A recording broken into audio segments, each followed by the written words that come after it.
Pemirsa, dua kasus asusila viral yang terjadi di Bali dalam beberapa hari terakhir melibatkan WNA dan WNI. Kasus ini kembali menyoroti pentingnya pengawasan terhadap wisatawan asing di tengah terus meningkatnya kunjungan WNA ke Bali. Dua kasus asusila yang terjadi hampir bersamaan di daerah wisata Canggu, Badung, Bali menjadi perhatian publik. Pengamat sosial dan hukum, Ide Bagus Kiana, menilai tindakan asusila jelas merupakan pelanggaran hukum, siapapun pelakunya, baik dilakukan orang kita maupun orang asing. Kedepan ini menjadi wacana klasik agar kita mulai menerima WNA yang berkualitas, jangan hanya memikirkan kuantitas. Kiana menyebut, pariwisata tidak bisa dipisahkan dari aspek keamanan, budaya, adat, agama, hingga kehidupan masyarakat.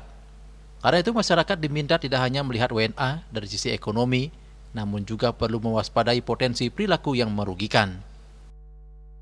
Kita mulai untuk menerima WNA adalah yang berkualitas.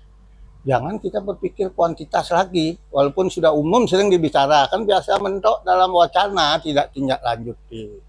Pengertian secara meluruh, pariwisata itu pasti ditunjang oleh budaya, adat, agama, destinasi, dan lain sebagainya. Jadi dia utuh.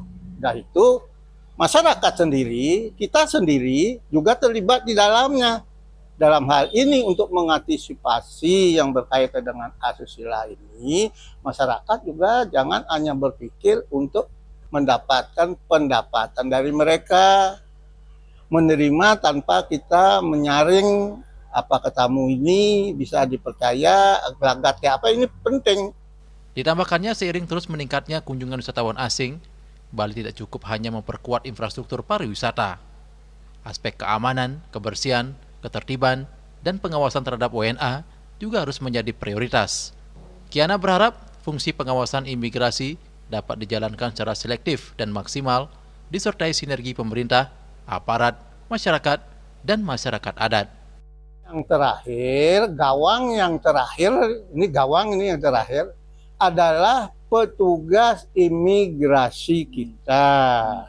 Dia harus benar-benar menjalankan 3 fungsinya mereka di dalam menjalankan tugas. Di situ harus benar-benar selektif, di situlah kuncinya.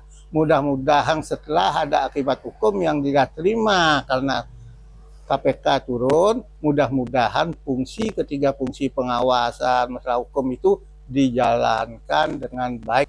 Ide Bagus Kiana menegaskan, pariwisata memang memberikan dampak positif bagi perekonomian Bali.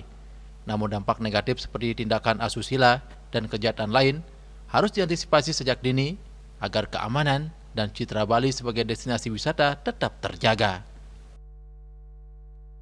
Winate dan Mastike, Bali TV.